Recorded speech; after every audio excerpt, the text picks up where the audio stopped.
Hey guys, I'm back here with yet another video.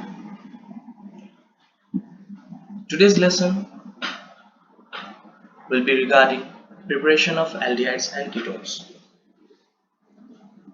Since this video will be quite long, so I'll be dividing this video in two parts. In first part, we will learn about the methods in which we can prepare, through which we can prepare both aldehydes and ketones. And in another video, we will learn about the methods through which we can prepare particularly aldehyde at one time and ketones at another time. So first of all, I would like to thank Biomolecule classes for giving me the opportunity to teach you guys. So let's begin. So what are the ways through which we can prepare aldehydes and ketones? The first way always comes to our mind is from alcohols. Now, what is the method through which we can prepare aldehydes from alcohols? Obviously, through oxidation. So here, aldehydes, we can see that aldehydes can be prepared by the oxidation of primary alcohols. So aldehydes can only be prepared through primary alcohols, not through secondary or tertiary alcohols. So aldehydes can be prepared by the oxidation of primary alcohols with normal oxidizing agents such as potassium dichromate, that is K2Cr2O7, potassium permanganate KMnO4, chromium oxide CrO3, and sulfuric acid. So here you can see that these are some examples. Here RCH2OH, this is a primary alcohol. This undergoes oxidation in the reagent system potassium dichromate in H2SO4 to give aldehyde RCHO and water. So here you can see that this primary alcohol has released one molecule of water to convert into aldehyde. Similarly, we can see that ethyl alcohol. Ethyl alcohol undergoes oxidation to acetaldehyde and releases one molecule of water. Similarly, butanol. Butanol undergoes oxidation to give butanal, and so on. Benzyl alcohol, it also undergoes oxidation to give benzaldehyde. So, but this case is not simple as it seems. It is so because these aldehydes have a tendency to undergo readily oxidation to carboxylic acids. Now, why this aldehyde goes to carboxylic acid? Are the aldehydes not stable? It is solely because that in presence of water, the aldehydes undergo hydration to 1,1-diol. See here, primary alcohol gives aldehydes, but only in the absence of water. Overoxidation of aldehydes in the presence of water is due to hydration of 1,1-diol. Now, oxidation of this diol leads to carboxylic acids. So here you can see that this one is a primary alcohol. This one is chromium 6 based oxidant, that is you can take it as potassium dichromate. It is a chromium 6 based oxidant. So here alcohol undergoes oxidation to aldehyde, but in the presence of water, this aldehyde converts into 1,1-diol. See here, water has oxygen as nucleophilic center, so it will attack the carbonyl carbon here, and this carbon double bond oxygen will open up to give this OH. So here the attack of water to aldehydic carbon will give a 1,1-diol, and further this will be converted into carboxylic acid. So here you can see that due to water, overoxidation of primary alcohols leads to carboxylic acids. Now, if carboxylic acid is forming predominantly, so what are the ways we can stop the oxidation to aldehyde? So we will look into the details now.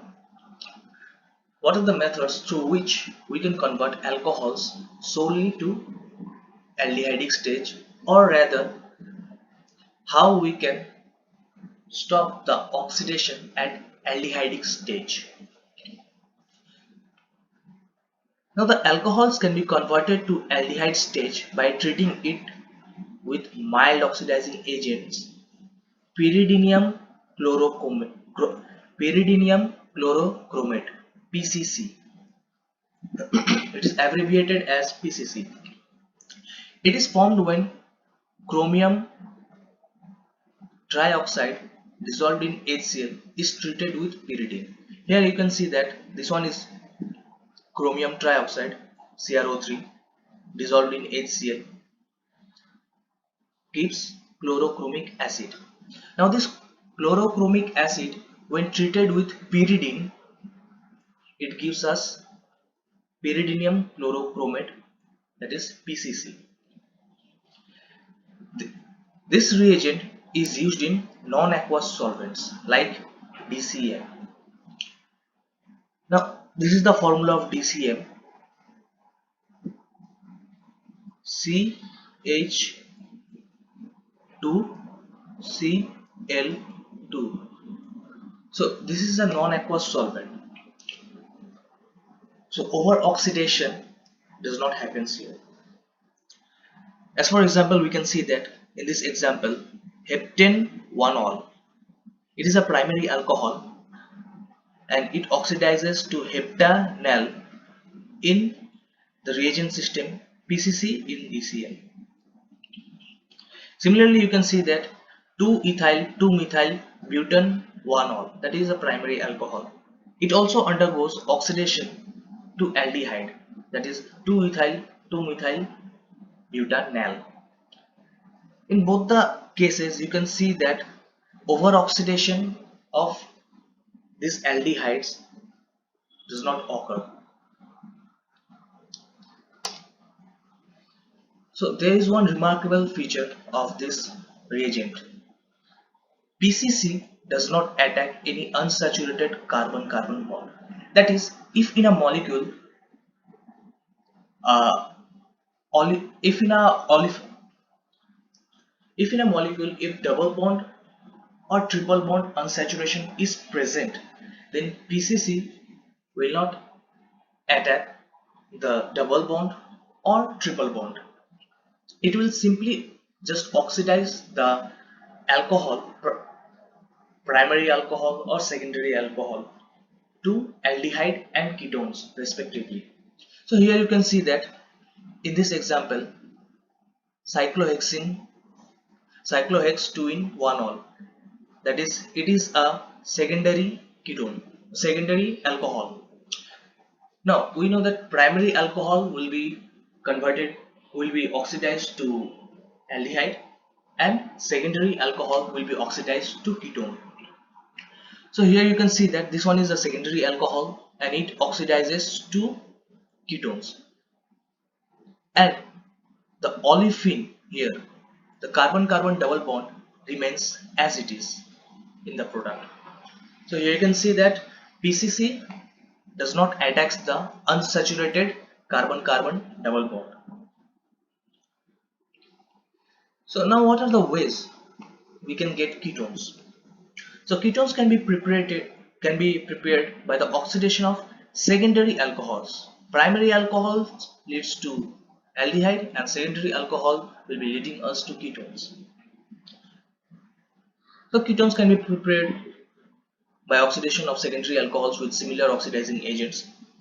Ketones are not easily oxidized further. It is a remarkable property of ketone that they are not easily oxidized to carboxylic acid.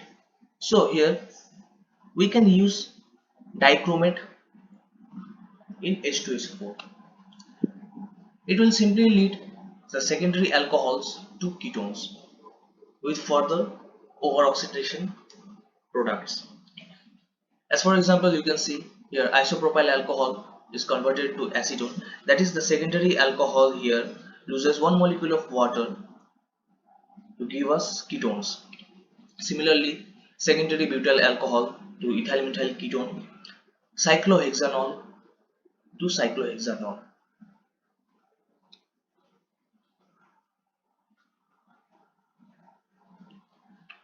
And now PCC, as you have seen, that it can also be used to get ketones from secondary alcohol, as discussed earlier, that this one was the secondary alcohol, we are getting a ketone. Now another method is there, Jones oxidation. In the previous method in dichromate, the yields are not quite good, so we will be using Jones oxidation here in secondary alcohols. Here the use of chromium trioxide in aqueous acetone, it is known as Jones oxidation. The use of chromium trioxide in aqueous acetone. This also does not affect unsaturated carbon-carbon bonds. That is, it will not affect unsaturated carbon-carbon double bond or carbon-carbon triple bond. As you can see that here the molecule 3-octyne 2-ol. Here one triple bond is present and one secondary alcohol is present. Now these molecules undergo oxidation in Jones reagent to give 3-octyne 2-on. That is, the alcohol is now oxidized to the secondary alcohol is oxidized to a ketone and the triple bond remains as it is, and the yield is quite good. It is very good actually. The yield is very good, 80% yield. So now moving on to Swan oxidation. So what are the drawbacks that we are always developing these oxidative methods?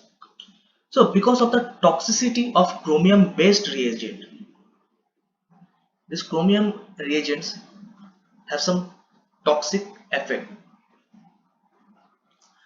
So based on that, Swan oxidation was developed. It uses dimethyl sulfoxide DMSO, oxalyl chloride COCl2 and triethyl amine. So in this oxidation, what happens is that primary alcohols stops at the aldehydic stage. That is, in this oxidation, over-oxidation of primary alcohols to carboxylic acid does not happen. So this one is a very good oxidation method, as primary alcohol can be stopped at the aldehydic stage and the secondary alcohols here are oxidized to ketones. So as example, you can see primary alcohol in Swan oxidation reagents, that is in DMSO, oxalyl chloride and triethyl amine, we are getting aldehyde, that is propanol, and secondary alcohol we are getting ketone.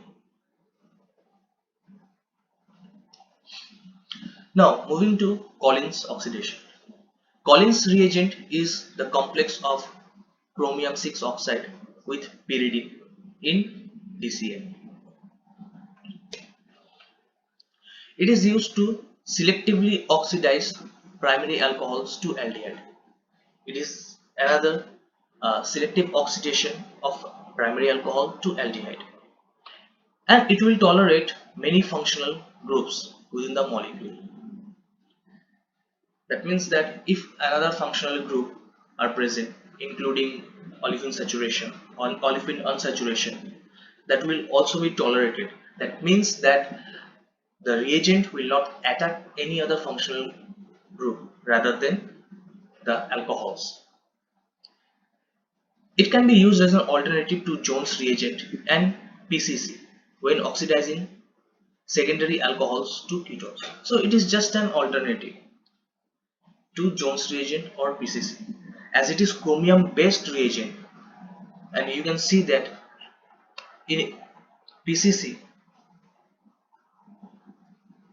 as you can see that PCC is a chromium based reagent. Then in Jones oxidation, Jones reagent is also a chromium based reagent.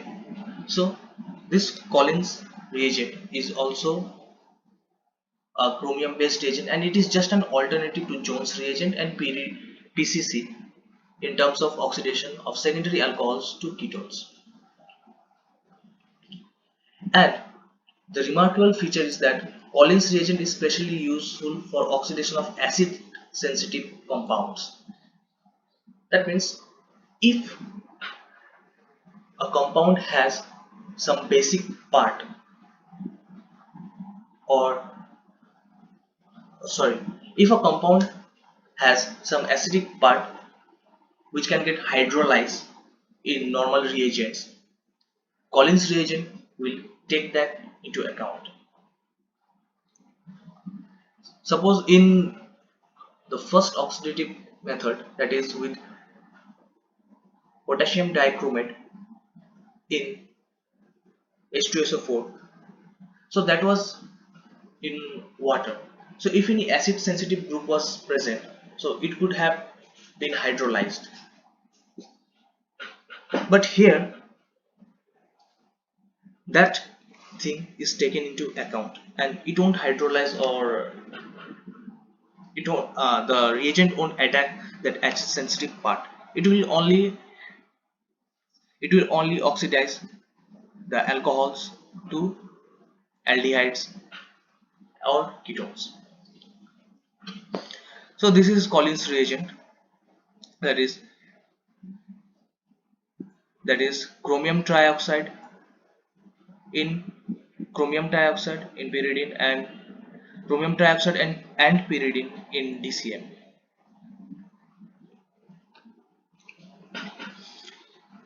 So this example is very important. Here you can see that this is a primary alcohol with a olefinic center. This is a primary alcohol, and this one is the olefinic center. So this molecule undergoes oxidation in PCC to give aldehyde from a primary alcohol. Further, this aldehydic carbon will be attacked by this double bond. Since aldehydic carbons are electrophilic in nature, that I will be discussing in later classes, that why electrophilic carbon is why aldehydic carbon is electrophilic in nature. Since in the previous class you may recall that due to the electronegativity of carbon and oxygen, carbons develops an infinitesimally small positive charge. Because of that only, this carbon is electrophilic in nature.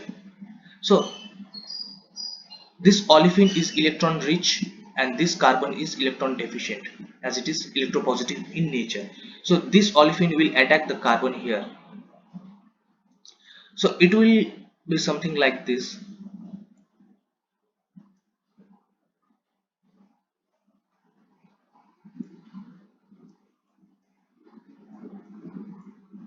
Now and this will be positive.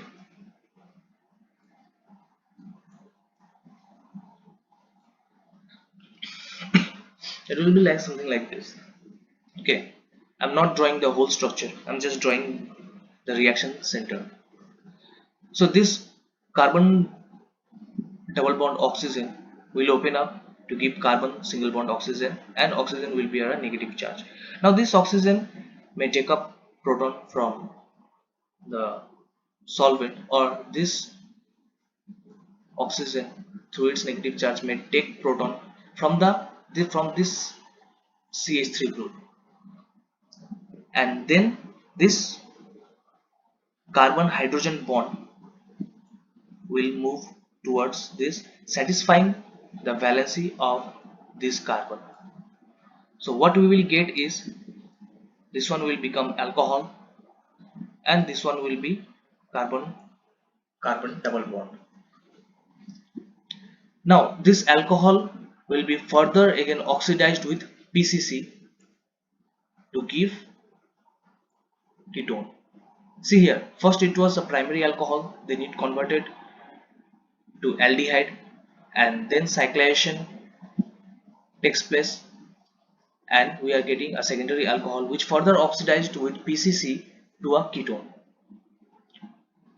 And there are some rearrangement in base to give a more substituted double bond. See, this one is the less substituted double bond, and this one is more substituted double bond. We know that more substituted double bond is more stable than less substituted double bond. Also you have to see that here this double bond is in saturation, this double bond is in resonance with this carbonyl. Sorry, not resonance, this double bond is in conjugation with carbonyl. Sorry, this double bond is in conjugation with carbonyl, so that makes it more stable. So moving on to the next method, it is by catalytic dehydrogenation of alcohols. Now both aldehydes and ketones can be prepared by the dehydrogenation of alcohols. It is carried out by passing the vapor of alcohol over reduced copper at 573 Kelvin or 300 degrees Celsius. So here the primary alcohols and secondary alcohols are passed over a heated copper metal. Primary alcohols gives aldehyde while secondary alcohols gives ketones as usual. So here you can see that primary alcohols, this is the primary alcohol, it will release one hydrogen molecule. Per alcohol molecule will give us one hydrogen molecule. So you can see in this molecule you just have to remove the hydrogens, and what you will get is an aldehyde for primary alcohol. You can see here also in ethyl alcohol you just remove one hydrogen molecule from this part, you will get your desired aldehyde.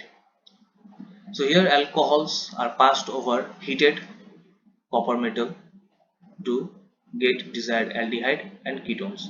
You can see here in secondary alcohol you just have to remove this hydrogen part, you will get ketone.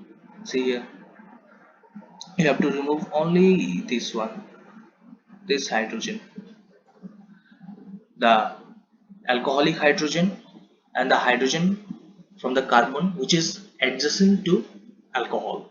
You just remove these two hydrogens and you will get your desired compound in theory. Now from carboxylic acids, at first we have seen that primary alcohol is overoxidized in presence of water to carboxylic acid. Now this one is kind of a revenge type, you know, that from carboxylic acids we are getting back the aldehyde and ketones, whatever it is. The first method is catalytic decomposition of carboxylic acids. That means using catalyst we will decompose carboxylic acids to aldehydes and ketones. In the previous method we have seen that catalytic dehydrogenation. So using catalyst, here copper metal acts as catalyst, where this molecule we are removing one hydrogen molecule, that is dehydrogenation. So using catalyst we are removing one hydrogen molecule, that is this copper is catalyst, so catalytic, this is one is hydrogen, one molecule of hydrogen, so catalytic dehydrogenation. Dehydrogenation means we are removing one molecule of hydrogen from alcohols. So now this one is catalytic decomposition of carboxylic acid, that is through using catalyst. Here this one is the catalyst. You can use either manganese oxide or aluminium oxide. So using catalyst, here we are decomposing these carboxylic acids to aldehydes or ketones. So aldehydes and ketones can be prepared by catalytic decomposition of carboxylic acids. This can be done by heating a mixture of methanoic acids or other acids to 573 Kelvin, that is 300 degrees Celsius, or 673 Kelvin, that is 400 degrees Celsius, in presence of manganese oxide or aluminium oxide respectively, which acts as catalyst. So if you are using manganese oxide, that is MnO, you have to keep the temperature around 300 degrees Celsius. And if you are using aluminium oxide, that is Al2O3, also known as alumina, you have to keep the temperature at around 400 degrees Celsius. So here you can see that formic acid, that is methanoic acid, gives us formaldehyde, and it releases one molecule of carbon dioxide and one molecule of water. Similarly, acetic acid in the reaction system will give us acetone and carbon dioxide and water. So see here what happens is that you have to take two molecules of formic acid or any acid. You have to take two molecules and you will just take OH from here and HCOO from here. You will just combine. You will just take these two and the remaining is your desired molecule. This one and this one is your desired molecule, and from here you will get water, that is H2O. You show you how.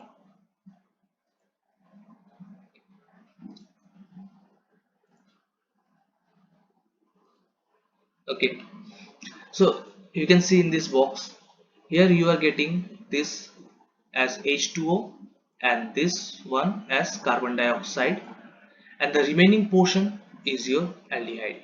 Similarly, in acetic acid also you can see that you will take OH,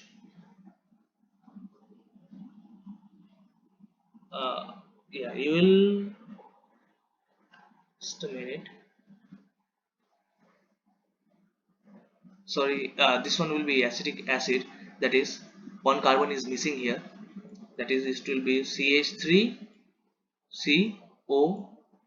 COOH. So what you will take that OH from here and COOH from here. Okay, so remaining is CH3CO and CH3, that is CH3CO and CH3, that is your acetone, and from here OH and H will give you water and the remaining CO you will give carbon dioxide. Okay, so in short you will take one alcohol and one acidic group, that is HCOO, that is from one molecule you will take OH, from one acid molecule you will take one OH, and from another acid molecule you will take COOH. and the remaining part will be your desired product, that is acetone here and formaldehyde here. And if you combine these two, you will get water and carbon dioxide. I hope this one is clear to all of you. Now, if any of the two acid is methanoic acid, or that is formic acid, always aldehyde is obtained, otherwise ketone. So in this example, sorry, not this example, if you take this acetic acid and this formic acid, see here, if any two acid is methanoic acid, that is the formic acid. So if you take acetic acid, that is mixed acid, here acetic acid and formic acid, then we will end up with an aldehyde, that is we will get here acetaldehyde. So you do your work that how you will get acetaldehyde here, and check whether your doubts are clear or not. So if you take acetic acid and formic acid, you will get acetaldehyde, water and carbon dioxide. So you do this one.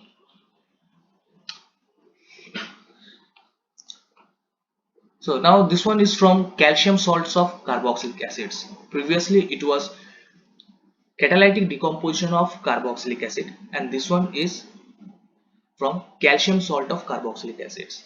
So aldehydes and ketones can also be prepared by distilling the calcium salts of carboxylic acids. So now here you see that calcium formate. Since calcium has a valency of 2, here two molecules of acidic anion will come and coordinate with calcium to give a salt of calcium, that is here calcium formate. So similarly as that of previous type, you take COO and O here. What you will get is calcium oxide CaO plus CO2, and this will combine to give you calcium carbonate, and the remaining portion will give you your aldehyde or ketone. So you can see here, as for an example, this one here CH3COO Ca, and here CH3COO. You just take, previously you are taking OH and COOH.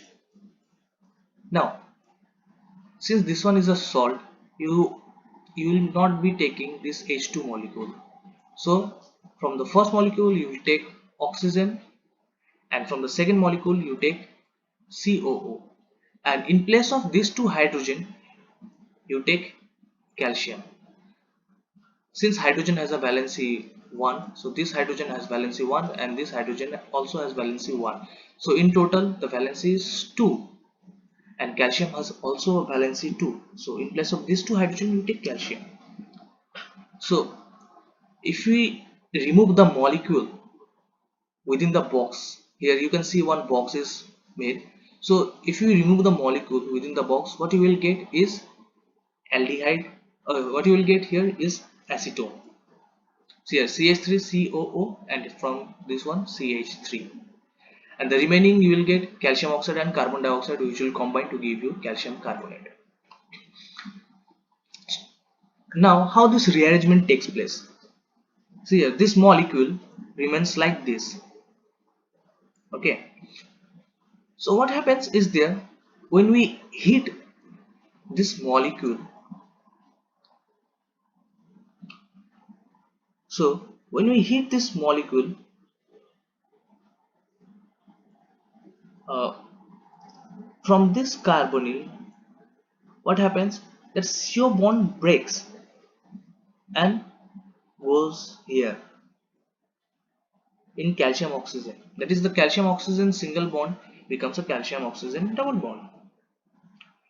Now since calcium's valency was full and now it has acquired one extra bond, so it has to leave one bond from itself to become stable.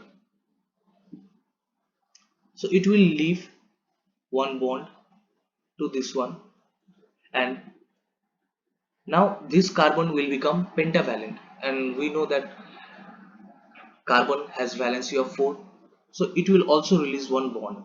So this bond will go in this bond, and this will saturate its valency. So here you can see it's a bit complicated for you guys. Okay, let me show you.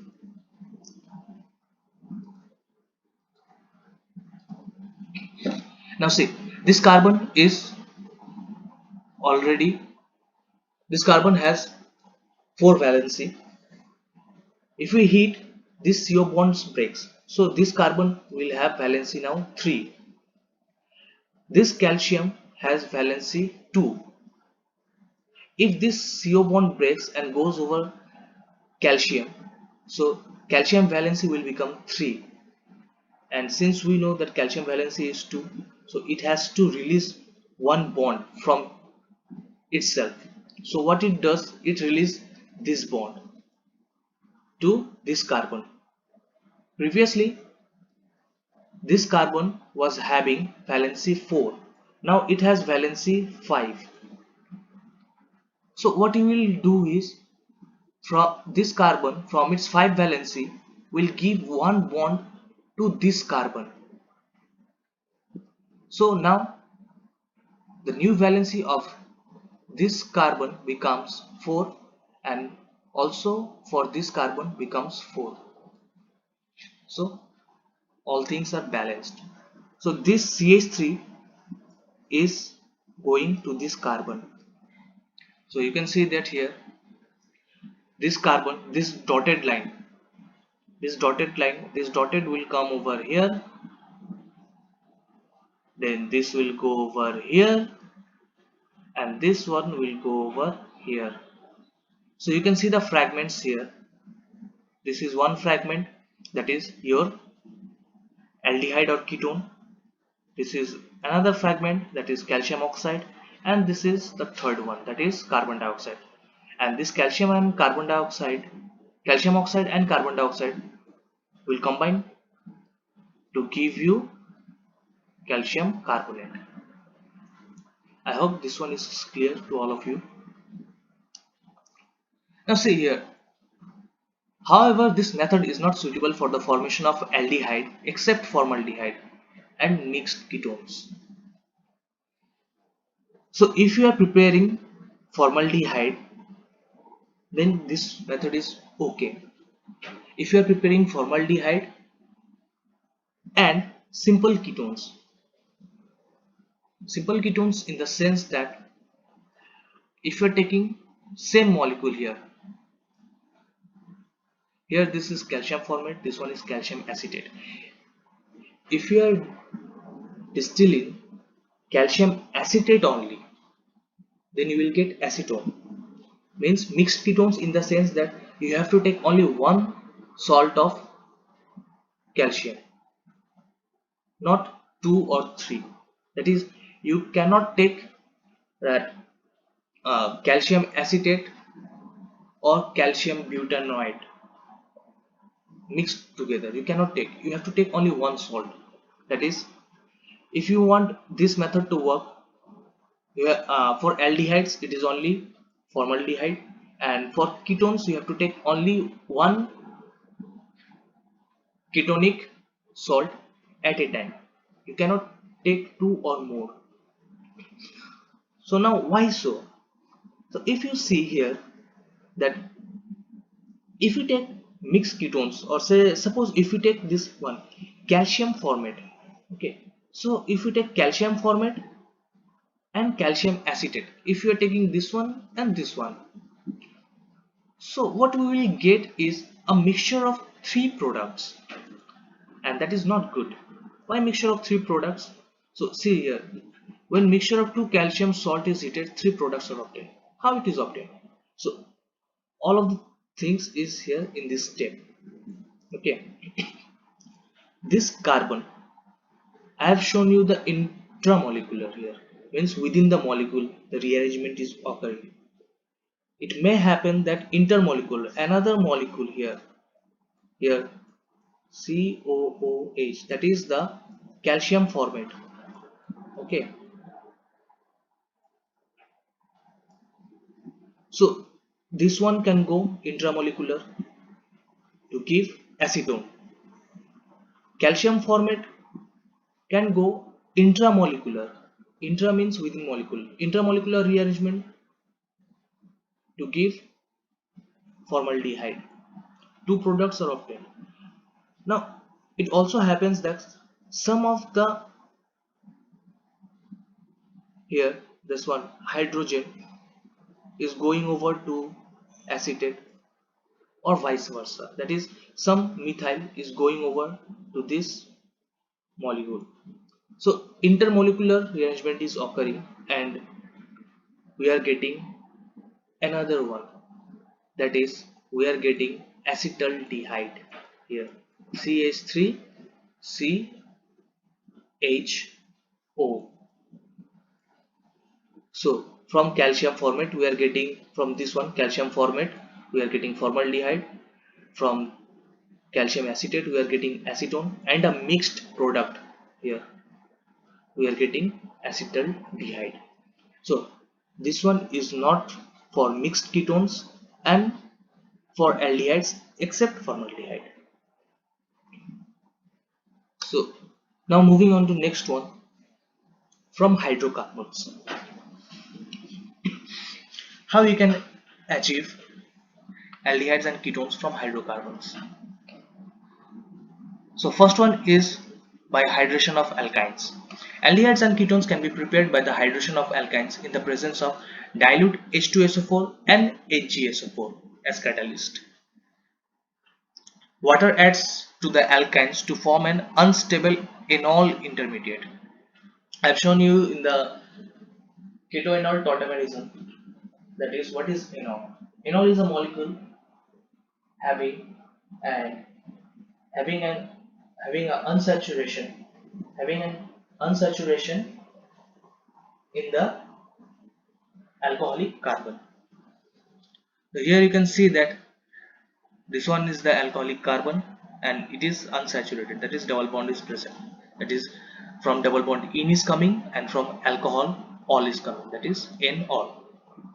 So water adds to the alkynes to form an unstable enol intermediate which rearranges to form aldehydes or ketones. So it is basically the tautomerism. This one is enol. So enol is tautomerized to acetaldehyde here in this case, and in this case enol is tautomerized to propanol based on your substituent. Here this alpha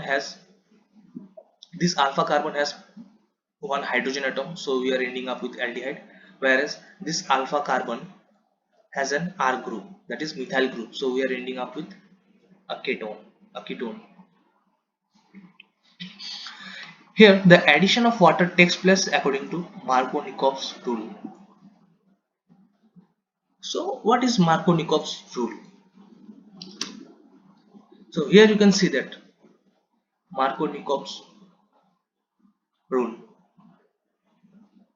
In addition reaction of a protic acid, that is hydrogen chloride, hydrogen bromide, or hydrogen iodide. Protic acid means the acid which gives us protons, that is H plus. The acids which give us H plus. Okay, those are protic acids. To alkene, uh, in an addition reaction of protic acid to an alkene or alkyne, the hydrogen atom of HX, okay, this one, so it will give us H plus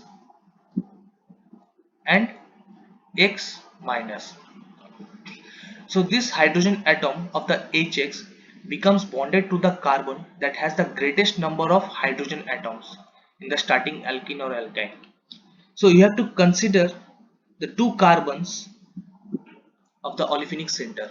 So this one is the olefinic center, this one has two carbons, this one carbon number 1 and this one carbon number 2. See here, carbon number 1 has more number of hydrogens, that is 2 number of hydrogens, whereas carbon number 2 has only one hydrogen. So according to the rule, the hydrogen atom becomes bonded to the carbon atom that has the greatest number of hydrogen atoms. So among 1 and 2, carbon number 1 has greatest number of hydrogen atoms compared to carbon number 2. Carbon number 1 has 2 hydrogen atom, carbon number 2 has 1 hydrogen atom. So according to the rule, this proton will go and add to carbon number 1 as it has more number of hydrogens.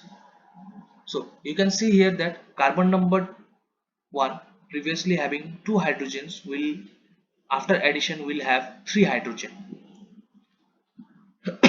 and the remaining X minus will go and add to second number carbon. Now if you take HCl, so now this chlorine part will be adding in carbon number 2. You can see here in carbon number 2.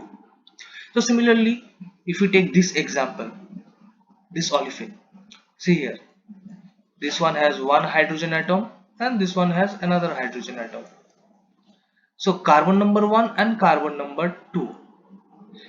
In the olefinic center, carbon number 1 has 2 hydrogen atom and carbon number 2 do not have any hydrogen. So according to the rule, the proton will go and add to the carbon which has greater number of hydrogen, that is carbon number 1. So now carbon number 1 has 3 hydrogens and the remaining portion, that is X minus, will go and add to carbon number 2 here, chloride. Similarly, if you take in this example, if you see this one carbon number 1 and this one carbon number 2, see here carbon number 1 does not have any proton, whereas carbon number 2 has only one proton. So obviously this proton will go and add to carbon number 2. At the halide part, that is Cl minus, will go and add to carbon number 1. So this rule is as simple as that. So I hope you have understand this rule. So moving back to hydration of alkynes. So the addition of water will takes place according to Markov-Nikov's rule. So water H2O, you can write water as HOH. That is this one, if we compare it with HCl, so this will be acting as the Cl part, Cl minus part. So this will give H plus and OH minus. Normally water does not clips like this, that is the HOH bond is very stable in nature. I'm just giving you an example. I'm just correlating this one water molecule with a HCl molecule. In nature water is very stable and you have to do electrolysis to get H plus and OH minus. So I'm just correlating it with HCl. Okay, so if we see here HCl, okay, so now this chloride part here in this water molecule will be acted by this OH minus. Okay, so now see how it is going. So according to Markov-Nikov's rule, okay, you have to see first the reagents. Okay, here what are the reagents? Dilute H2SO4 and HgSO4. If these two reagents are present, then you will add water as Markov-Nikov's rule. So here you can see that this both has the same number of hydrogen atom.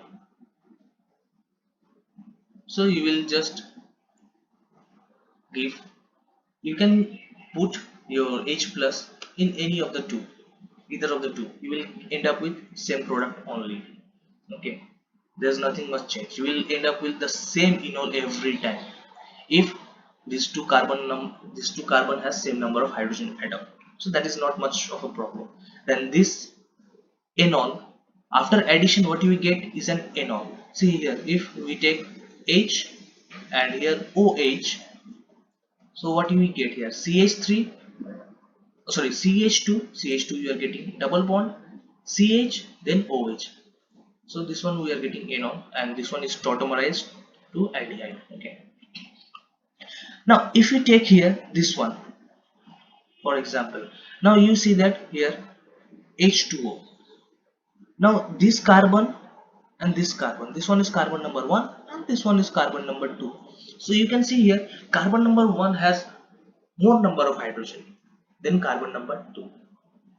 Okay, so the proton from water molecule will go over carbon number 1 and the hydroxy group from water molecule will go over carbon number 2. So you can see here hydroxy is in carbon number 2 and the proton is in carbon number 1. Previously it was CH, now it has become CH2, and we are ending up here with enol. So here one double bond will be present. So here we are ending up with enol, and this enol will further tautomerize to give us ketone, that is propane, propanol.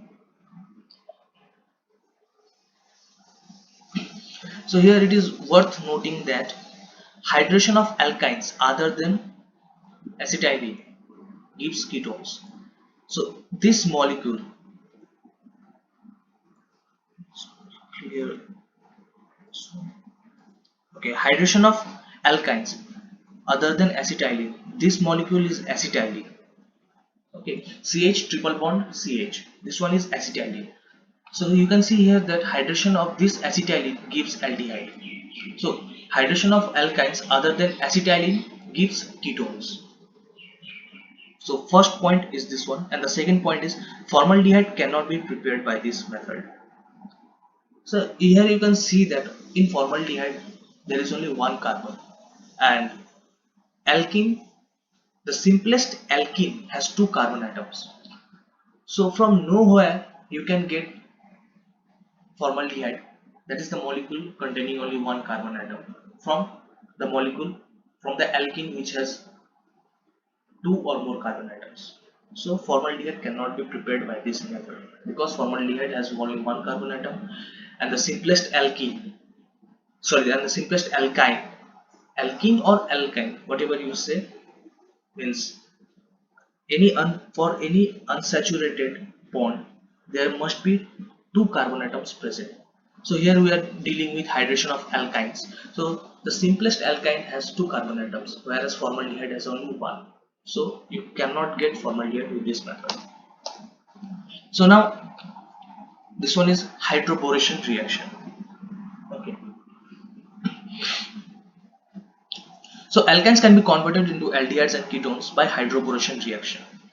Boron adds to an alkyne forming vinylic boron, which on oxidation with peroxide gives aldehydes and ketones. So now you can here see that this one is the olefin and this one is boron. Okay, so you can see here that you may have given in the question that BH3, then B2H6, or this one example. So these are boranes. Okay, from B2H6 is a dimer of BH3, that is the boron, and this one is a substituted boron. This one is hindered boron. Okay, so here you can see that this boron molecule will go and add to this alkyne. So here boron adds to terminal alkyne carbon. Okay, this boron molecule always adds to the terminal alkyne molecule if it is if the alkyne is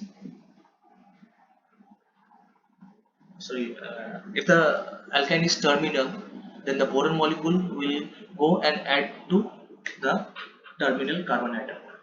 Okay, why is it so? Because this boron, if you consider the two here, okay, this one is an addition reaction. So going over to mechanism, we can see that this is the molecule. Okay, BH3, this is the active molecule, this one takes part. So here you can see that this BH bond will go and, so here you can see that this BH bond will go and add over the alkyne. So this, if you see the size of of a hydrogen molecule and of a boron molecule, it is obvious that boron molecule is bigger in size compared to hydrogen atom. So in this alkyne, boron molecule always prefers less hindered carbon. Less hindered carbon in the sense is that if you consider these two alkynic center, this carbon has uh, an ethyl molecule and this carbon has hydrogen molecule, hydrogen atom. Okay, so one carbon has ethyl molecule and one carbon has hydrogen atom. So less hindered part will be that carbon which has only one hydrogen atom. Less hindered means there is more of space. Okay, more hindered means there is less space. That means if in a bench, okay, suppose the capacity of the bench is for 3 students. If only in a bench one student is sitting, so that is less hindered. Okay, and if in that particular bench all 3 students are sitting, that is it is full, so that one it is more hindered. I hope you are getting the point. So this one is more hindered and this one is less hindered. Since boron molecule has more size, okay, so it will always prefer the less hindered path, means less hindered side. Okay, so if you take an example of that bench only, a bench has capacity of 3. Suppose a bench has capacity of 4. Okay, if in a bench one fat person comes, okay, fat, so what he will prefer? A bench with one student. Suppose a fat student comes, okay, so what he will prefer? The bench with only one student or the bench which has 3 students? So obviously he will go for the bench with one student as it is less hindered, so he can have more space while sitting, so he will be comfortable there. Similarly here also same thing occurs. Here boron is larger in size than hydrogen, so boron will prefer less hindered carbon, that is the carbon which has more space for acquiring boron. So this boron will adds up over this carbon because this one is less hindered carbon, and the hydrogen will add up over here. The addition occurs syn addition. Syn in the sense means the addition takes place from both the sides. Suppose in this molecule, if one molecule comes and adds here and another molecule comes and adds here, this kind of addition is called anti-addition. And if in the same molecule, one molecule comes over here and another molecule comes from this side, this type of additions are called syn addition, SYN. And this type of addition are called anti-addition or anti-addition, ANTI, anti-addition.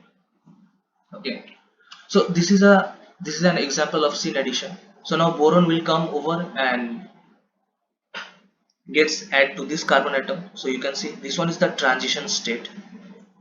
So now this is the final product. Sorry, this one is the intermediate. Okay, so now we are getting vinylic boron. So this one is the vinylic boron. So which on oxidation with hydrogen peroxide H2O2 gives aldehydes and ketones. So if we oxidize this one, this vinylic boron with H2O2. So now one thing may be in your mind that why it is vinylic boron. Okay, vinylic boron in the sense that this boron molecule and this hydrogen molecule are adjacent, are present in adjacent carbons. I will be talking about what is vinylic carbon later on, so you will get to know. Okay, for now you just remember this one is vinylic boron. I will come and get over there. So vinylic boron oxidized with hydrogen peroxide and sorry, phenolic boron is oxidized with hydrogen peroxide. Okay, so what happens is that this BH2 molecule gets replaced with an OH molecule.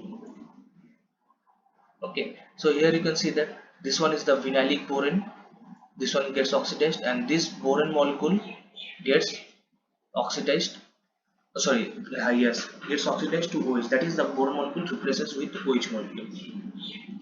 And further, enol tautomerism gives us aldehydes and ketones. So here you can see that this one has, this enolic carbon has proton, so we are ending up with aldehyde. If it would have been an alkyl group or aryl group, so we would get ketone, or yeah, we will get only ketone. Okay, so I'm just summarizing this one. See, boron molecule, first step is that, number one step, boron molecule will come and get add to the carbon which is less hindered, and the addition is syn addition. Then second point is that after the addition we will get a phenolic boron which will oxidized with hydrogen peroxide to give us enol. And the third one is that the enol tautomerize to aldehyde or ketone. Just simple. Okay, so now here you'll be getting different kinds of alkynes. That was the mechanism. This one is the mechanism how boron comes, and this one is the mechanism how boron gets added to alkynes molecule. Okay, now alkynes may be of two types: terminal alkynes and internal alkynes. Terminal alkynes are those in which the alkynic group is present in the terminal carbon. So for give you an example of terminal carbon. Okay, so see here in this example, terminal means at the end. Okay, so this carbon is a terminal carbon, this carbon is a terminal carbon, so these two carbons are terminal carbons, and the rest three, that is this carbon and this carbon, are internal carbons. Okay, so if the alkynic group is present in this carbon or in this carbon, that is the terminal carbons, then it will be termed as terminal alkynes. And if the alkyne group is present within any of these three carbon atom, then it will be termed as internal alkyne. So if I take an example of this one only, see here,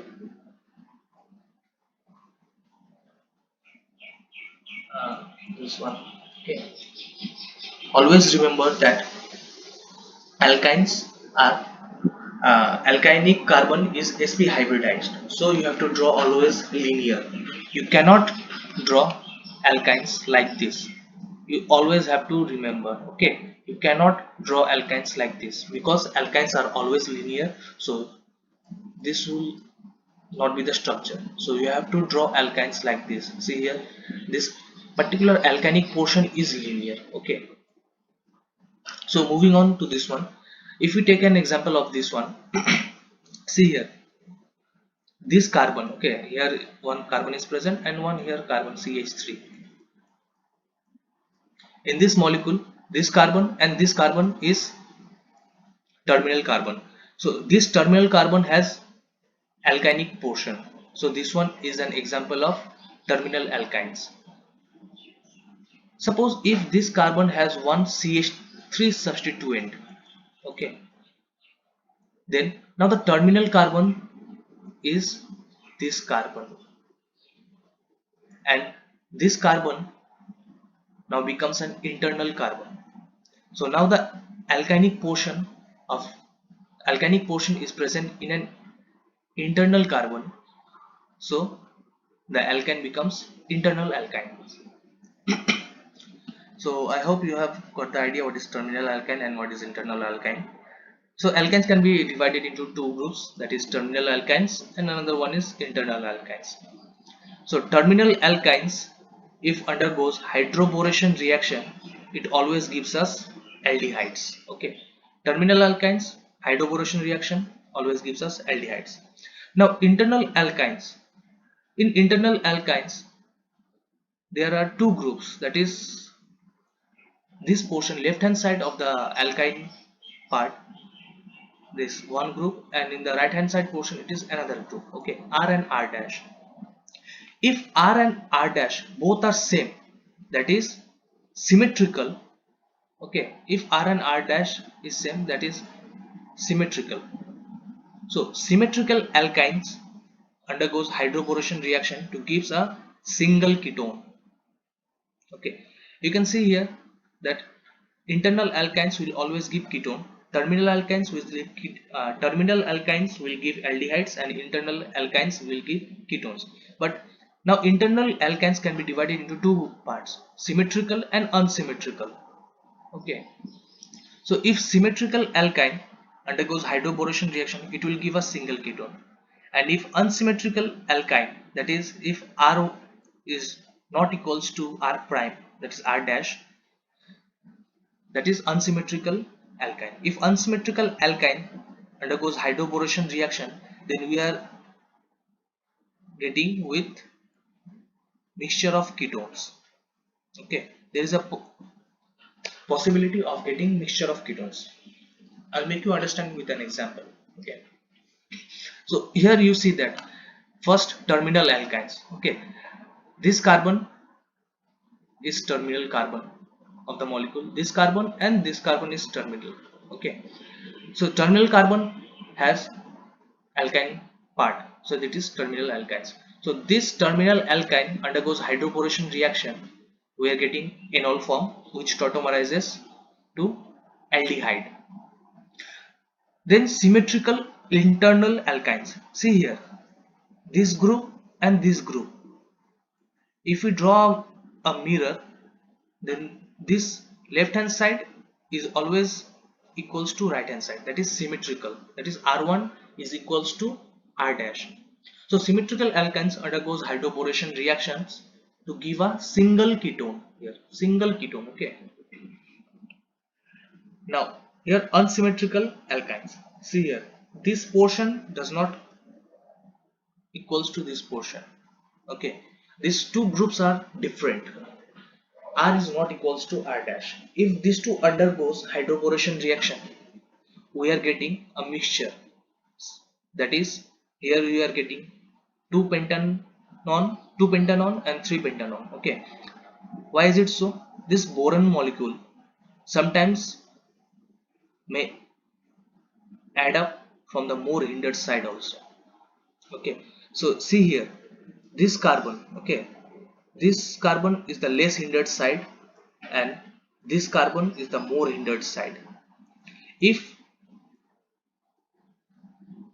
normally boron prefers the less hindered side, this one is less, okay, less hindered side, and this one is more hindered side.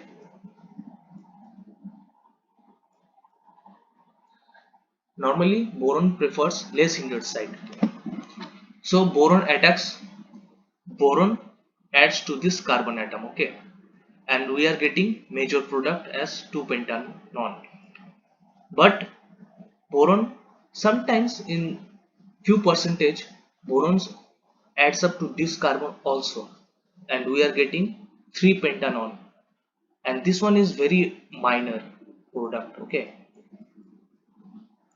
this one is minor product and this one is major product. Okay, so if unsymmetrical alkynes present, unsymmetrical internal alkynes, then we are ending up with two products, that is mixture of products. So I will give now a correlation of this one, hydroboration and hydration. Okay, see here, this one is a alkyne group. Okay, it undergoes hydration reaction, H2O and H2SO4, to give enol, and then tautomerism gives this ketone. Okay. Similarly, this alkyne, first it was hydration of alkynes. Now we are moving to hydration of alkynes, that is in oxymercuration, that is HgSO4 is present here. Now I have previously told you that in previous one, hydration of alkynes, if this is present, okay, then the addition of H2O will be according to Markovnikov's rule. So this carbon this carbon has more number of hydrogen, so hydrogen will add up here. See here, this CH2 and OH will go over to this carbon, and this will also give ketone. Now you, in these two methods we are getting ketones. Okay, now if we do hydroboration of the same alkyne here, see the alkyne is same, if we do the hydroboration of this alkyne, we are ending up with aldehyde. So you can see that hydroboration of alkynes, this reaction is complementary to hydration of alkynes and hydration of alkynes in presence of mercury sulfate. Okay, that is oxymercuration. So hydroboration reaction is complementary to these two reactions. Okay, since in these two reactions you are getting ketone, and in hydroboration you are getting aldehyde. So now moving on to ozonolysis reaction. So ozonolysis of alkenes. Alkenes react with ozone to form ozone, which on subsequent cleavage with zinc, dust and water gives aldehydes and ketones. Okay. So this one is ozone. This is the structure of ozone. If in any competitive exams comes, what's the Lewis dot structure of ozone? So you can see here, this one is the ozone, O3 molecule.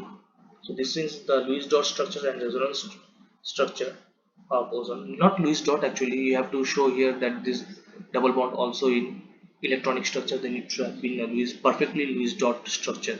So this is the structure of ozone molecule. This is the resonance structure. Okay, this minus charge goes over here and this one goes over here.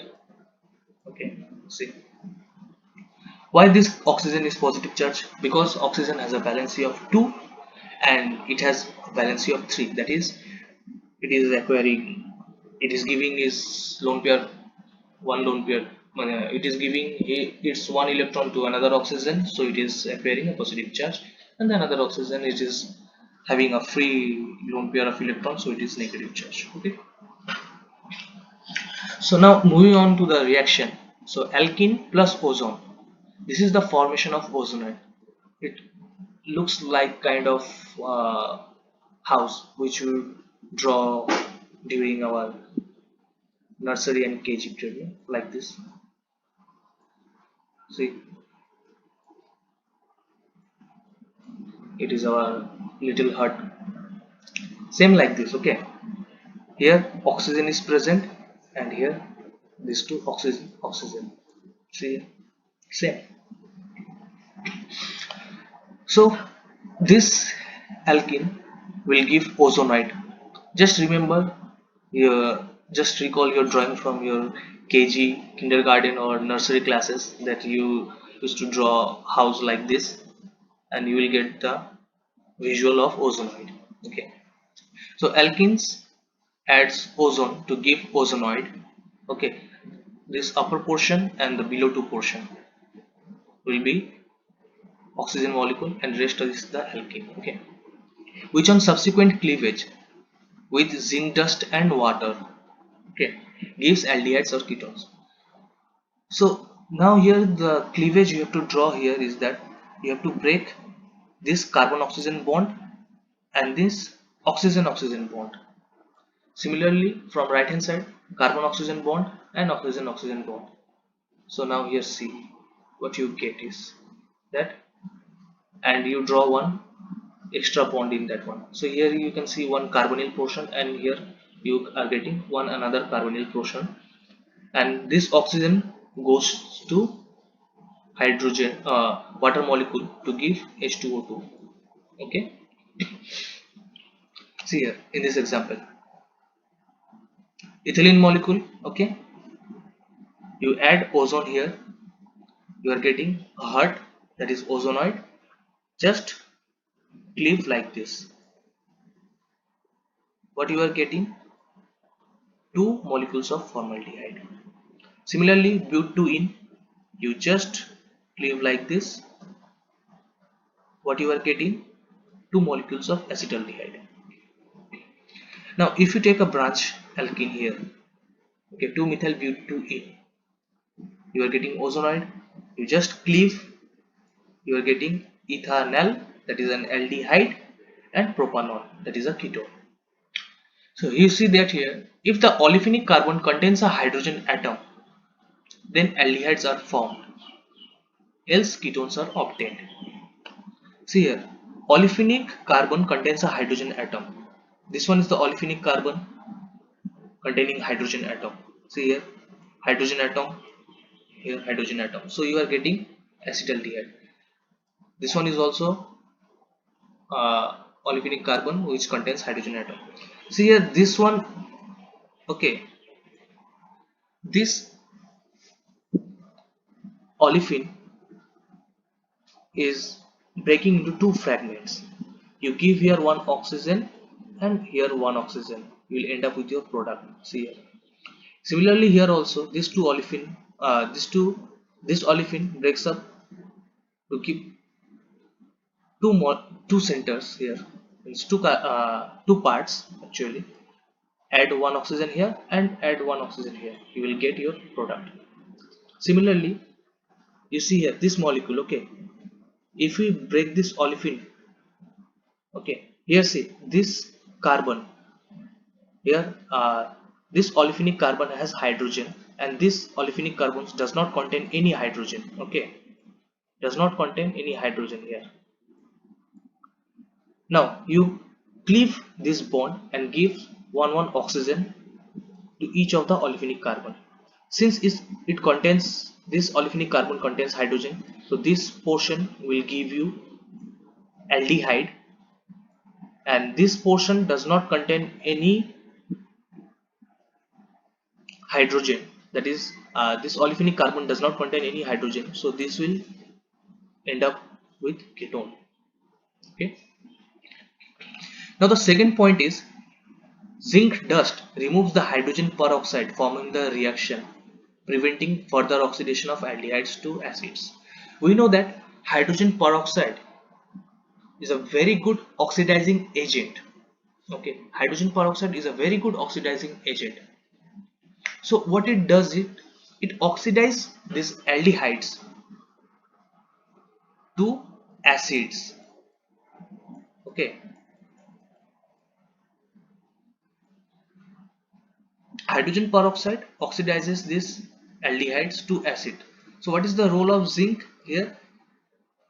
This zinc removes the hydrogen peroxide. Here you can see that zinc will react with hydrogen peroxide and it will consume the hydrogen peroxide. So if no hydrogen peroxide is present in the reaction medium, then the aldehyde will not further oxidize to acid. Okay, so now here see that the products in ozonolysis reaction depends on the choice of workup selected to obtain carbonyl compounds from the ozonoid. Here the choice of workup, this is the main important point. Okay, what is the choice of, what do you mean by workup first? Okay, if in a reaction you are giving your substrates, okay, you are giving your alkenes, alkynes, whatever it is, and then you are adding your reagents. Okay, means you are adding, if it is hydroboration then you are giving boranes, if it is oxidation then you are giving chromium oxidizing agents. So the reaction is going on and going on and going on. Okay, to end the reaction means if in your reaction mixture more reagents are present, more amount of reagents are present, you have to consume that reagents. Okay, so what you will do is you have to do workup. Workup means you will just add a suitable reagent, not means you have to add water or something like that to quench the reaction, means to stop the reaction. If in your molecule, if in your reaction medium, okay, reagents are present, then the reaction will go on. To stop the reaction, to quench the reaction, you have to add something. You have to add, you have seen that acidic hydrolysis. That means you are giving water along with few drops of acids, okay. So that is acidic hydrolysis. So that is a kind of quenching method, means that will consume your reagent and your reaction will stop. So that process is known as workup, okay. So here in ozonolysis reaction, the choice of workup will determine our carbonyl compound. If it is reductive workup, that is either with either zinc in acetic acid or dimethyl sulfide CH3O2S, then what you are getting is aldehydes and ketones, okay. See here, this carbonyl, this alkene, okay, we just break here, give oxygen and oxygen here. Here common reducing agents are zinc or dimethyl sulfide CH3O2S. So you are getting here aldehyde and this one as another aldehyde. See, aldehyde and aldehyde. Now reductive workup here merely cleaves the CC bond and replaces with oxygen, okay. You just cleave this one, give oxygen and oxygen, okay. See here, here now reducing agent is dimethyl sulfide. You can give zinc also, no problem, okay. Both are same, both will do the same work for the reaction. So here this carbon, that is this olefinic carbon, does not contain any hydrogen atom, so this will give ketone. See, ketone, and this olefinic carbon contains one hydrogen atom, so this will give an aldehyde. See here, aldehyde. See here, this hydrogen atoms remains, okay, so it is getting aldehyde. Now this one was the reductive workup here, okay. In zinc acetic acid, here you can see here, you, you can see here zinc dust and water was used to get aldehydes and ketones. Zinc dust and water to get aldehydes and ketones. Now here reductive workup, we are using zinc in acetic acid and dimethyl sulfide. That was reductive workup, and now this one is oxidative workup. It is done with H2O2. So now any aldehyde that forms will be oxidized to give carboxylic acids. Okay. So oxidative workup oxidizes sp2 hybridized CH bonds to COOH as well as cleaving CC bonds. So this one is the carbon-carbon double bond. So you just cleave here, give one oxygen to each of them.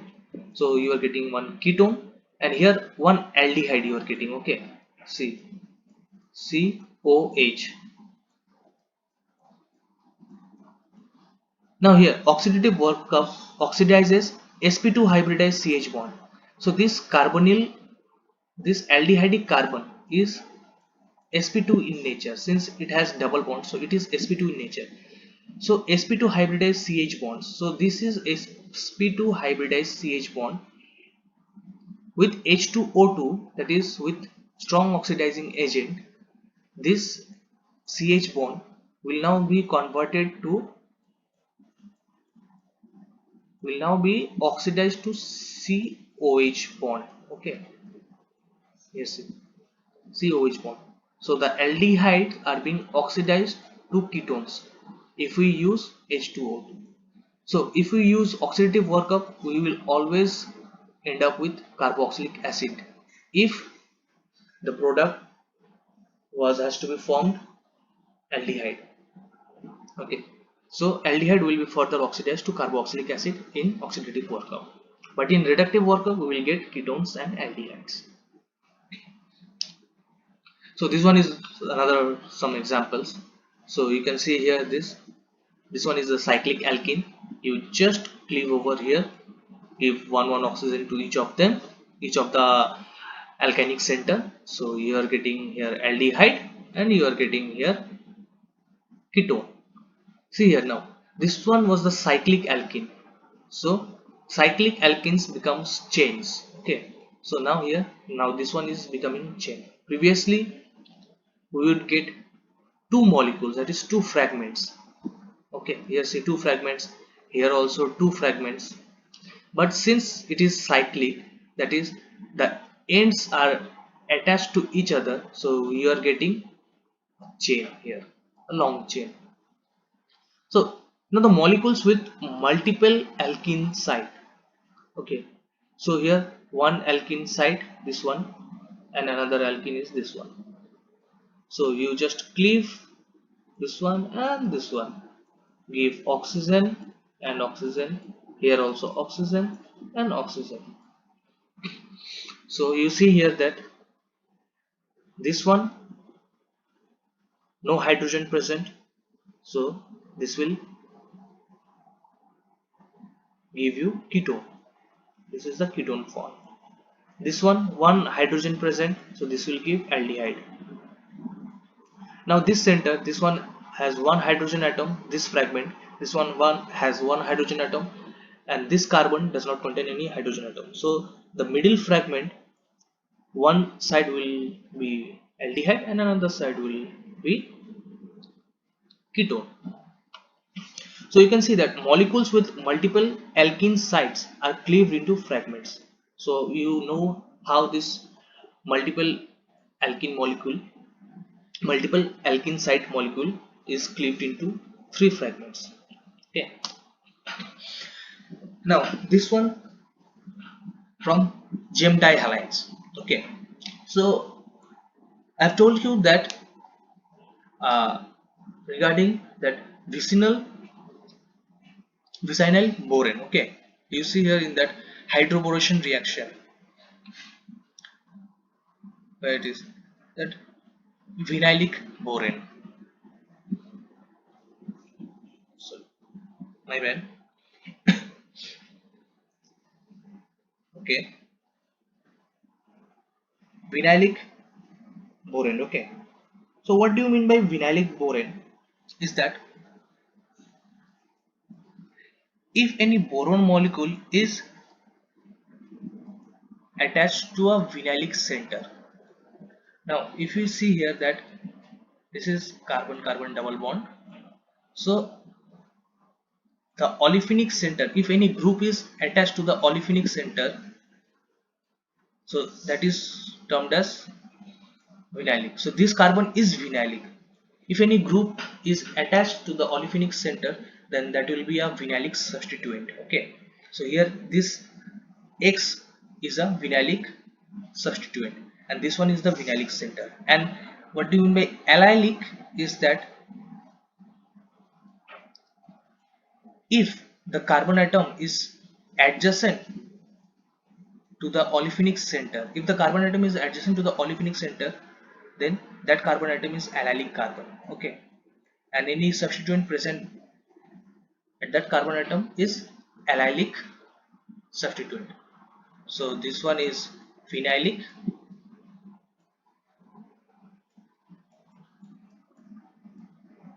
and this one is allylic. Okay, see here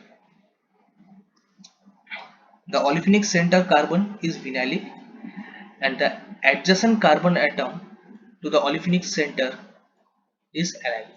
Okay,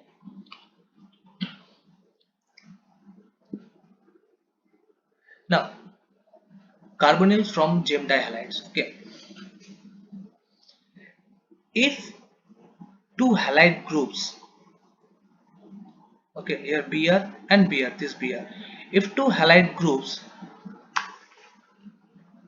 are bonded to same carbon atom, then it is known as geminal dihalide. And if two halide groups are bonded to adjacent carbon atoms, then it is known as vicinal dihalide. Okay, here two halogen groups are bonded to the same carbon, then it is geminal dihalides. also known as gem dihalides. And if two halogen atoms bonded to adjacent carbon atom, see here, this carbon atom and this carbon atom are adjacent to each other, this carbon and this carbon are adjacent to each other.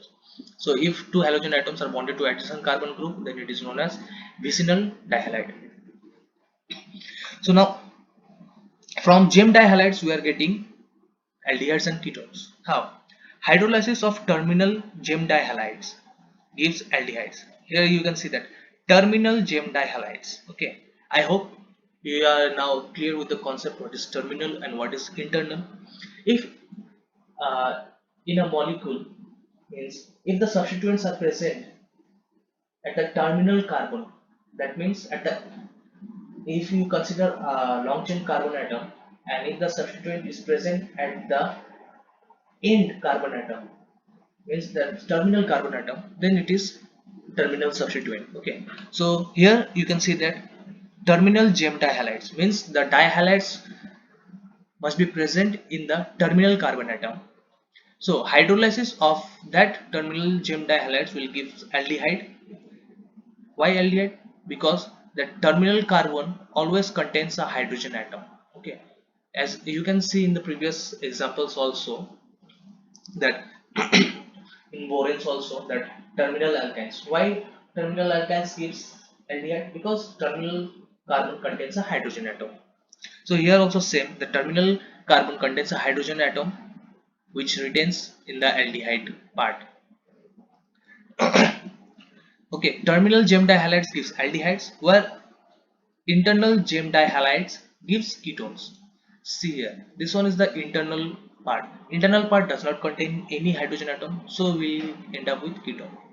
So how this takes place? So hydrolysis. Okay, so here you can see that this is one the terminal gem dihalide, and here it is NaOH. What you will does, NaOH, OH will go and attack this carbon atom and this chloride gets substituted. So two molecules of NaOH, that is two hydroxy molecule, will go and attack this carbon atom and substitute two chlorides. So you can see here that now this Na molecules, sodium molecules, will go and combine with two chloride molecules to give 2 NaCl, and these two chlorine molecules, that is these two chloride molecules, are being substituted by this OH molecule. Okay, now this diol, okay, is very unstable. This is the same diol, that is 1,1 diol. Okay, in the first method, that is with in dichromate, I have shown you that in presence of water, okay, in presence of water, the aldehyde further converts, gets hydrolyzed to 1,1 diol, which then release a water molecule to give carboxylic acids. Okay, the first example. Okay, so same here, why that release one hydrogen, one water molecule? Because that 1,1 diol is not stable, it is very unstable. Similarly here also, this one 1,1 diol is very unstable, so it releases one water molecule. See here, from this one hydrogen atom and this OH. Okay, this releases one water molecule, here one water molecule, and gives aldehydes. Okay, this 1,1 diol is very unstable. Similarly with these gem dihalides, here substitution reaction takes place to gives this one 1,1 dihalide, which is very unstable. So now here one OH bond, it will go here and it will release like this. Okay, see here, oxygen, hydrogen. Okay, one OH bond, this one is OH, and these are the two substituents. Okay, now this comes here, that is this carbon single bond oxygen is becoming carbon double bond oxygen, and this hydroxy leaves as carbon becomes pentavalent, so it has to come back to valency 4, so it will release one hydroxy group. Okay, and this HOH will give water molecule. H2O.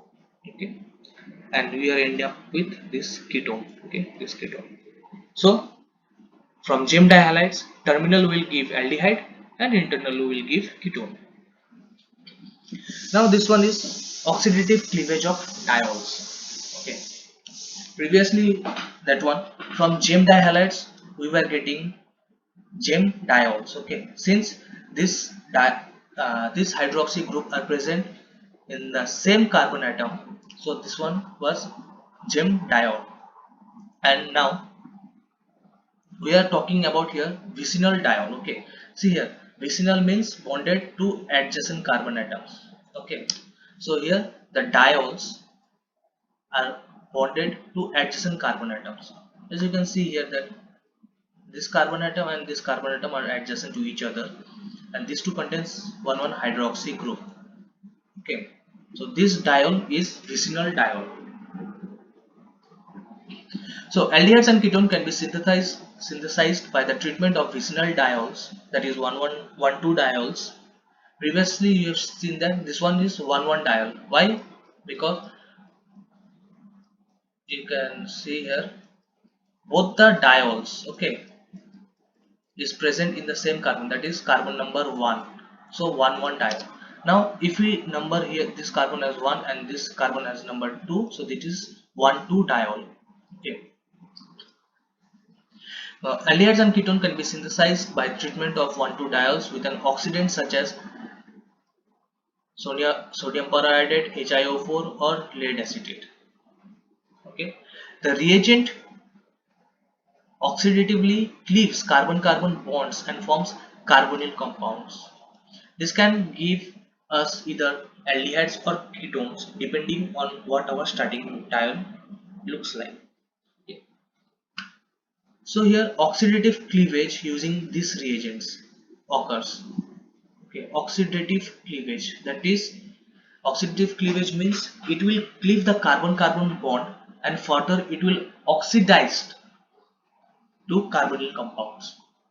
Okay, see here that this is the diol part. Okay, we clear out this mess. So this is the diol part. Okay, you cleave this diol.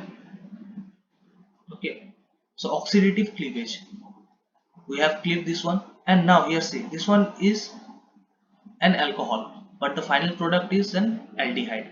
So that means oxidation taking place. Here also final product is ketone. Okay, this OH final product is ketone. So here carbon carbon double bond, carbon carbon single bond gets cleaved and further it gets oxidized to carbonyl compounds. So now this 1,2 diol, how you can get this 1,2 diol? Okay, you treat alkene, okay, this alkene with osmium tetraoxide or KMnO4. You can use either osmium tetraoxide or KMnO4 to get 1,2 diols. You just treat alkenes with osmium tetraoxide, you can get 1,2 diol, or with KMnO4 we will get 1,2 diol. Okay. So now let's see what happens. This one is your 1,2 diol, vicinal diol. Okay, and this one is your periodate. So what it does is it releases one molecule of water. Okay, you just see in the box that from these two diols, two hydrogen,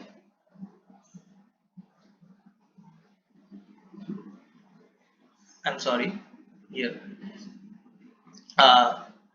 this box is, don't think about this box. Okay, you take this hydrogen atom, you take hydrogen atoms from H2, I'm sorry, this will be oxygen minus. Okay, I'm taking sodium periodate NaIO4. Okay, NaIO4. Okay, this one. So here oxygen is negatively charged. Okay, you just take this one, this hydrogen, and you can take this oxygen. Okay, you will get H2O. And now here see this portion, this portion is now bonded to iodine.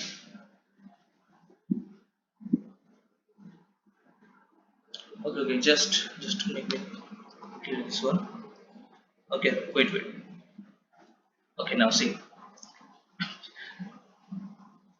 Consider here, you don't take this OH. Okay, you just take the hydrogens from hydroxy and this water molecule. Okay, sorry, this oxygen molecule. Let me clearly make you understand. Don't consider the box. Okay, you just take hydrogen molecules, this hydrogen atoms from two hydroxy group and one oxygen molecule. Okay, now you are getting water molecule and the rest see here OH oxygen oxygen here OH oxygen oxygen. Okay, so now this will combine, this O minus will go and attack this iodide and this will combine and will give this one intermediate, this intermediate. So now same as that I have shown in the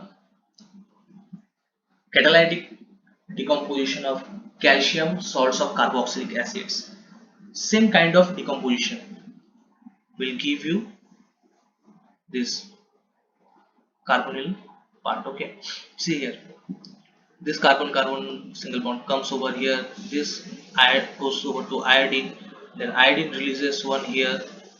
Okay, so this carbon bond gets clipped and this this carbon single bond oxygen becomes carbon double bond oxygen, that is carbonyl group. Okay, so you just first you have to release one water molecule, hydrogen from this diol and take oxygen from this reagent iodate. You will get one cyclic compound. You just decompose that cyclic compound and for you will get carbon. Here oxidative cleavage takes place. Okay, this molecule is oxidatively cleaved to get carbonyl bonds. So here you now take, now this one you can get either aldehyde or ketone depending on what your starting diol looks like. Okay, see here, this diol, if the carbon alpha carbon, okay, alpha carbon means if a carbon bearing a substituent, carbon bearing the substituent or any functional group is known as alpha carbon. Okay, here the substituent or the functional group rather the functional group is hydroxy. Okay, so this one is alpha carbon. Here also this carbon bears the functional group, that is OH, so this one is also alpha carbon.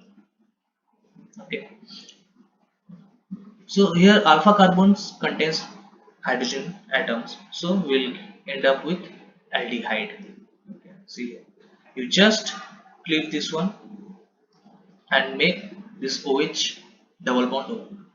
Okay, here you can see that in this molecule, if you click this one, this alpha carbon contains H, so we are getting aldehyde, but this carbon does not contain any hydrogen atom, so this we are getting up with ketone.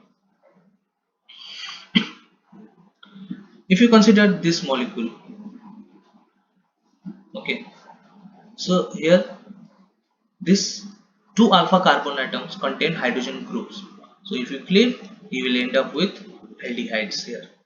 Don't consider this one, here it is written diketone, actually it will be dialdehyde. Okay, so here we are ending up with dialdehyde. Now from Neff reactions, so the conversion of nitro groups into carbonyls is known as Neff reaction. Okay, so nitro compounds, so this is a nitro compound. Okay, see here, RCH2NO2, you know the structure of nitro. Okay, that it will be double bonded to one oxygen atom and it will be a, and there will be a coordinate bond between another oxygen atom and the nitrogen atom. Okay. So the conversion of nitro groups into carbonyl compounds. So how you can convert nitro groups to carbonyl compounds? So this reaction is known as Neff reaction. It is very important name reaction for JEE main or NEET exams. Okay. Similarly, hydroboration is also a very important reaction for JEE main and NEET reaction. Okay. So in the NEF reaction, so this is the nitro compound. It is in nitro form. So this tautomerizes. Okay. How tautomerizes? It contains one hydrogen. It will go over there, and this will minus, and this minus will be taken. We will take this proton. Okay. So there, how it is converted to its Ac form, that is Ac nitro form.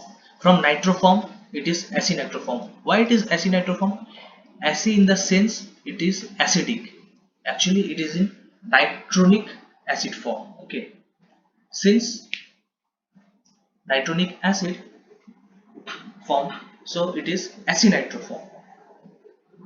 So from nitro form it tautomerizes to Ac nitro form, and now treating it with base and subsequent acidic hydrolysis will give us aldehyde. Okay, so see here, first what you have to do, convert the nitro form to acinitro form, tautomerization, then treat it with any base, sodium or potassium hydroxide. So what it will do, then it will just substitute this proton with a sodium ion. Okay, and then acidic hydrolysis, you just cleave this one, you give here one oxygen and here one OH. See here, H2, oh sorry, my bad, NO2, sorry, hydronium, no, N2O. Okay, acidic hydrolysis, this one. Okay, so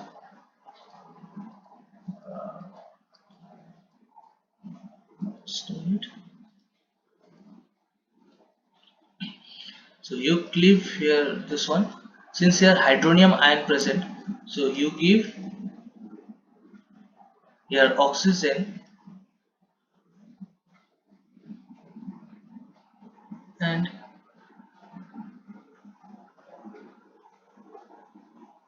leave this portion. Okay, don't mind, leave this portion, you just give here oxygen, don't consider this portion. Okay, you just cleave this one and give here oxygen, so what you will get, an aldehyde. Okay, so this aldehyde, and you will get N2O and H2O and NaOH. You just remember this byproduct. Sometimes it may ask the question that what is formed in NEF reaction. You can look at here, that is it's N2O is forming. This one is the main. Okay, N2O is forming in NEF reaction. Okay, that's the byproduct. You don't have to consider this one. You just consider this one, but somehow you just remember this N2O is forming here. So here from this one is primary nitroalkane. Primary. Okay, 1 degree nitroalkane. So now we are moving to secondary nitroalkane. Secondary in the sense this alpha carbon contains two alkyl substituents. Okay, this alpha carbon contains only one substituent, so it is primary. Now two substituents, so that is secondary. So similarly, this nitroform will get converted, will get tautomerized to acinitro then subsequent treatment with base and acidic hydrolysis will give us ketone. You will get this one acinitro. In acinitro, just cleave this one and put one oxygen here. Okay, you will get your desired carbonyl group. Now moving to tertiary nitroalkane. Okay, this tertiary nitroalkane does not undergo NEF reaction. Why? Because this alpha carbon does not have any hydrogen left to tautomerize to acinitro form. So in this NEF reaction, tautomerization is a necessary step. That is the most important step, as because through tautomerization the reaction proceeds. Okay, So this three tertiary nitroalkane cannot tautomerize to acinitroform, that is nitronic acid form, due to the absence of alpha hydrogen in the nitroalkane. So this tertiary nitroalkane does not undergo Neff reaction. Now another method is from Kornblum oxidation. Okay, Kornblum oxidation creates an alkoxy sulfonium ion, which in the presence of base, that is triethylamine, here triethylamine is a base, will eliminate to form desired aldehyde. Okay, so this one is alkyl halide. We treat it with dimethyl sulfoxide, that is DMSO. Okay, DMSO. We will get aldehyde, dimethyl thioether, and one halide. So this reaction is very similar to Swan oxidation. Okay, Swan oxidation is also very important, and this Kornblum's oxidation is also very important for your JEE exam. Okay, so Kornblum oxidation is you treat alkyl halide with DMSO to get your aldehyde. Okay, primary alkyl halide here will give you aldehyde, and secondary alkyl halide will give you ketone. Okay, see here how the mechanism works. Okay, this is the sulfoxide. Sulfoxide means this one. Okay, this is in resonance with this. So these are the two resonance form of sulfoxides. Dimethyl sulfoxide. Okay, two methyl group present here. This two methyl group dimethyl, and this one is the sulfoxide. Okay, so this is the resonance form of dimethyl sulfoxide. Okay, now this form, okay, attacks the halide, alkyl halide, a substitution reaction. Okay, oxygen has oxygen bears a negative charge. This negative charge will attack the halide and replace and means substitute the halide with this sulfoxonium ion. So what you get is alkoxy sulfonium ion. Okay, now the base will abstract one proton and make this group a carbonyl group, and you will get back and you will get a dimethyl thioether. See now what is ether? Okay, this is a ether. Okay, that is R single bond O single bond R prime. Okay, this is an ether molecule. Now if we substitute this oxygen molecule with a sulfur molecule, that is R S R prime, so this will be thioether. If oxygen is present, then it is ether. Since sulfur is present, it is thioether. Why thio? Because this one is OH. If it is present, it is alcohol. If it is SH, it is thiol. Because of this sulfur, thio is coming. Okay, so because of this sulfur, it is thioether. If oxygen present, then ether. If sulfur present, thioether. Similarly in alcohol, hydroxy, that is OH is present, alcohol. If SH is present, that is sulfur is present, thiol. Okay, so you have seen the mechanism. So actual Kornblum, the actual Kornblum was first alkyl halide will be treated with AgOTS. Okay, then this X group, that is the halide group, coordinates with silver to give a precipitate. Okay, since halides is always very well bonded to silver, so you are using AgOTS. Okay, silver tosylate. So this gives Ag halide and silver halide. Okay, so this gives silver halide, and this OTS replaces the halide. Then This is your tosylate, and now this tosylate undergoes this Kornblum oxidation. But in your JE syllabus, this will come, okay, from alkyl halide, not this one, not this one. This one is the actual one, but in your JE syllabus, this will come. So now from beta keto acids. So first of all, what is beta keto acids?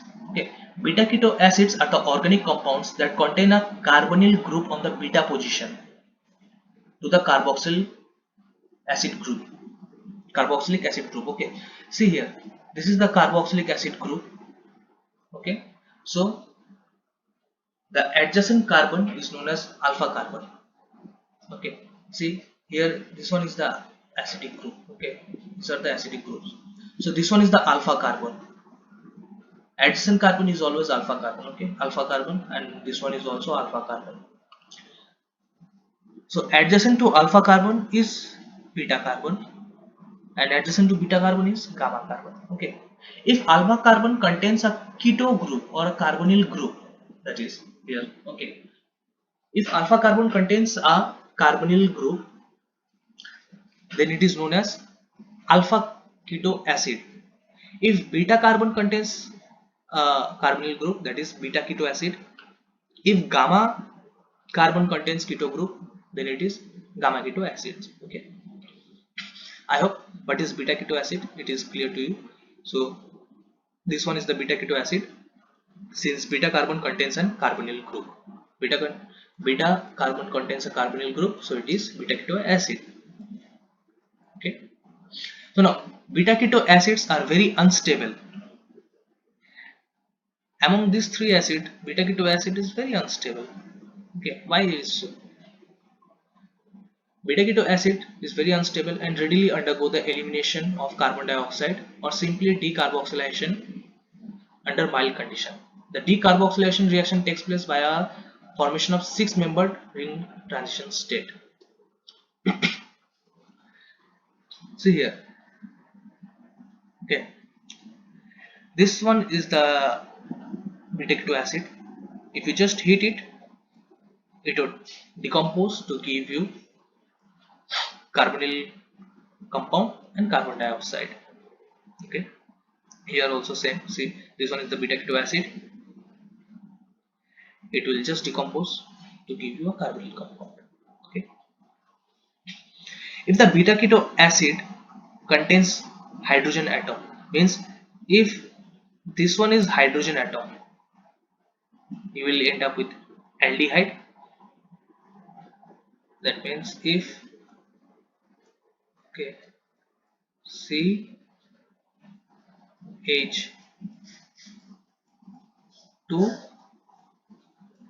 COOH. Okay, this one is R. If R is H, then you will get aldehyde. If R is any alkyl or aryl group, then you will get ketone. Understood? Okay, so now see why this readily decompose, means why it is very unstable. See here. Okay, this remains in this form. This acid, beta keto acid, remains in this form. So this is partially hydrogen coordinated, this oxygen. Okay, so what it does is this forms a very stable six-membered transition state. Okay, six-membered ring. Actually, the transition state has very stable six-membered ring, so it can go and coordinate to give a more stable carbon dioxide molecule. So that is why it is very unstable. Okay, it arranges itself in this form. It remains in this form only where there is partial hydrogen bonding among this oxygen and this hydrogen, and it, if we heat it, it readily gives carbon dioxide molecule, a very stable molecule in nature. Okay, so here you see this one. You don't consider this one. Okay, don't consider this one. I just took it to give you an example. Okay. So see here, what is does oxygen takes hydrogen atom. Okay, oxygen takes hydrogen